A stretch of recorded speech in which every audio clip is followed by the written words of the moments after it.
Si jamais vous utilisez votre droit de retrait parce que sur le lieu de travail c'est à risque, parce que vous savez qu'il y a une personne contaminée ou une personne qui s'est rendue dans un lieu où l'infection est très propagée, c'est d'après ce que j'ai pu en lire, à confirmer, vérifier par vous-même, d'après ce que j'ai pu en lire, ce serait le même arrêt, le même acte, le même papier à remplir, signer, je ne sais quoi, qui fait que vous seriez pris en charge par la sécurité sociale par rapport à ça. En sachant que le maintien de salaire est total et sans jour de carence.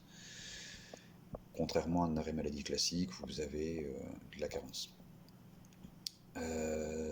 Faut savoir aussi que les entreprises qui seraient en chômage partiel, donc si les patrons décident de vous mettre l'entreprise en chômage partiel, la procédure est la même et le chômage partiel, si je ne me trompe pas, sera pris en charge ou en grande partie. Alors, je ne sais plus si c'est la Sécu ou autre chose, mais bref, l'État, voilà, l'État prendra en charge pour l'entreprise le coût de ce chômage partiel. Maintenant, une chose qui moi m'a très vite sauté aux yeux et dans ma façon de voir les choses, ce qui m'a le plus vite sauté aux yeux par rapport à la fermeture des écoles, c'est de se dire que, ok, c'est bien, l'arrêt prend en charge le salaire, etc. etc. D'accord. Maintenant, il faut se dire qu'il va y avoir un nombre hallucinant de personnes qui vont poser cet arrêt, quels que soient les domaines d'activité. Moi, ce qui m'inquiète vachement là-dedans, c'est que beaucoup d'arrêts comme ça, selon les entreprises, ça va forcément impacter l'entreprise. Dans le sens où, sur une entreprise de 15-20 personnes, si on en a 5 qui posent un arrêt, automatiquement, il va y avoir une baisse de productivité, une baisse de vente, une baisse de volume, ou je ne sais quoi, mais il y aura une baisse d'activité.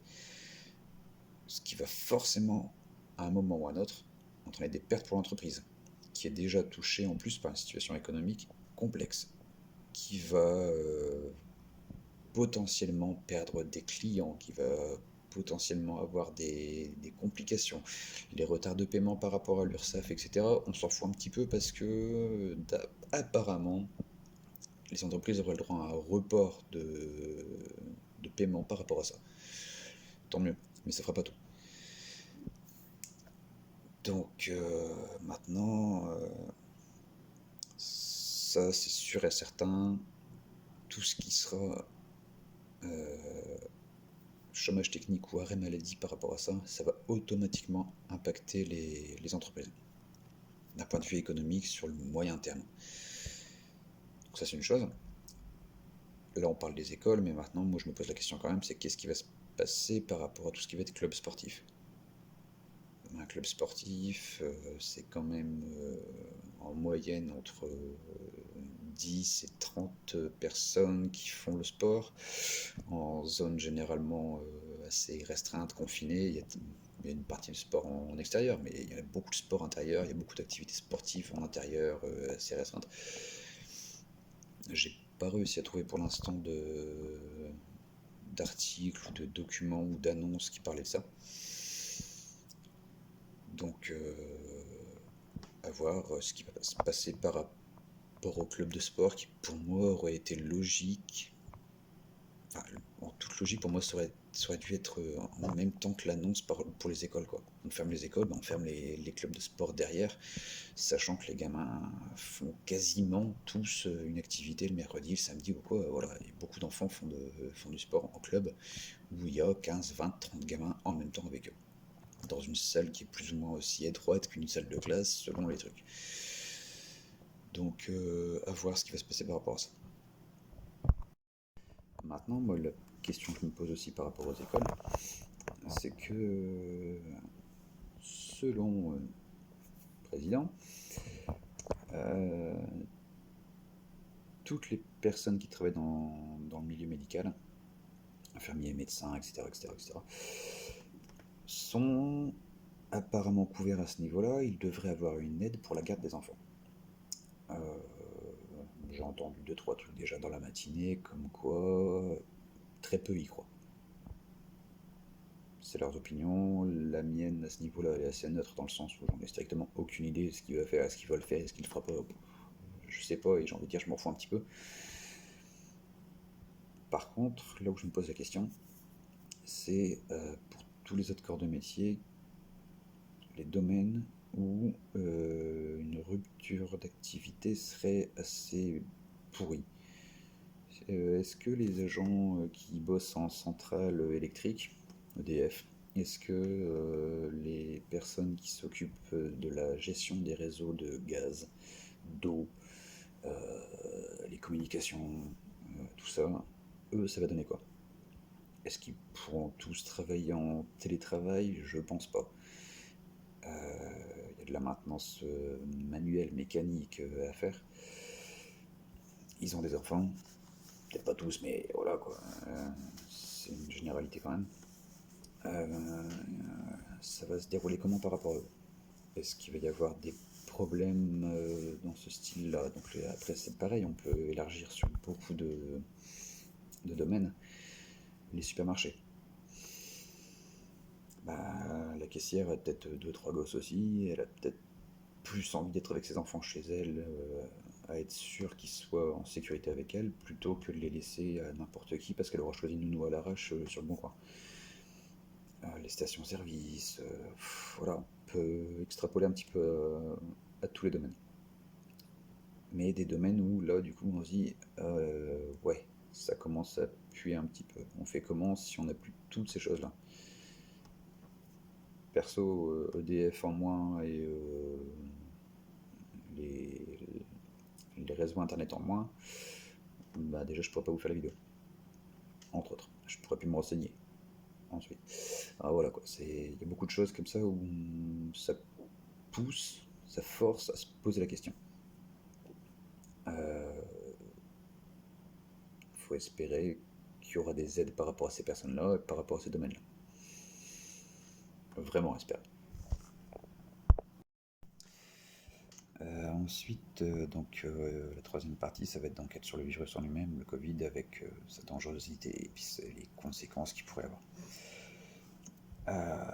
Dans son discours, Macron a fait comprendre,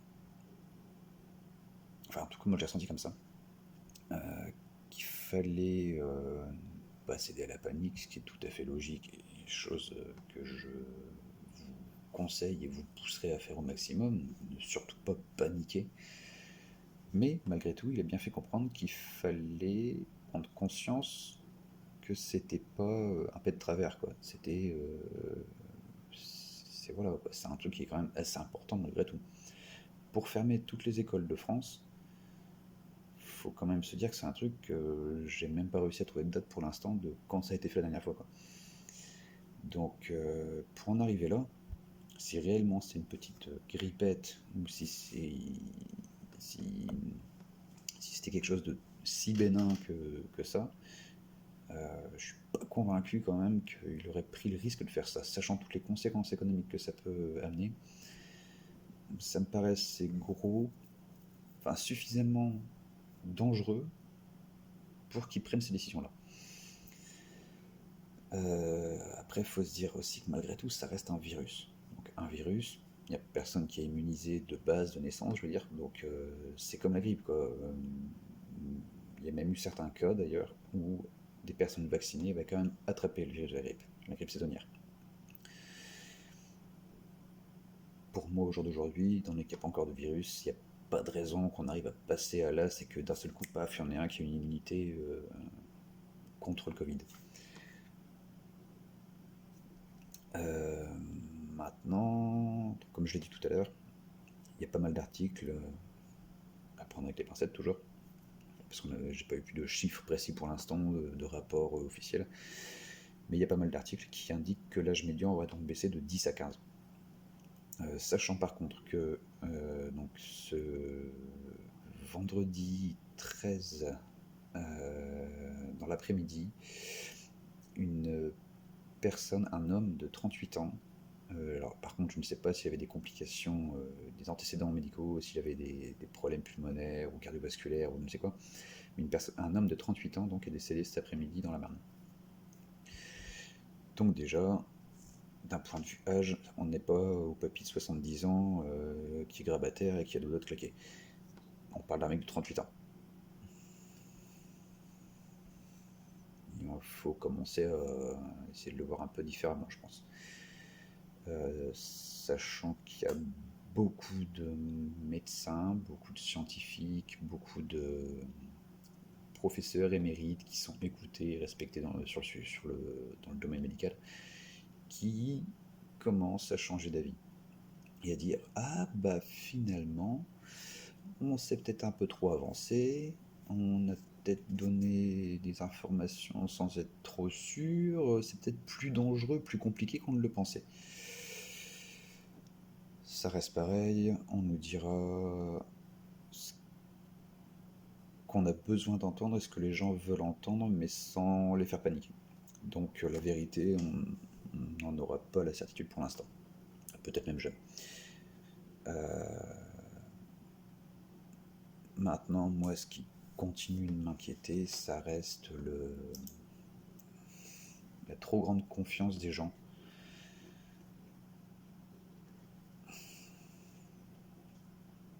Qui sont trop convaincus en fait que la médecine, que les hôpitaux, que l'État en général sera là pour eux, pour les aider, pour les protéger, sans qu'eux n'aient rien à faire et qu'ils puissent rester insouciants totalement. Ça, c'est quelque chose qui me fait vachement peur quand même, parce que malgré tout ce qu'on peut voir, tout ce qui peut être fait comme tout ce qui peut être pris comme décision par les États, que ce soit la France ou l'Italie ou la Chine ou n'importe quel pays, malgré tout ça, les gens continuent de dire ouais non c'est bon quoi, c'est une petite fièvre et puis t'éternues 3 fois quoi. Il y a encore beaucoup de gens qui sont même plus la tête dans le sable quoi, c'est plus profond encore. Et ça c'est vrai que je trouve ça assez inquiétant quand même de voir trop de naïveté, de confiance en soi.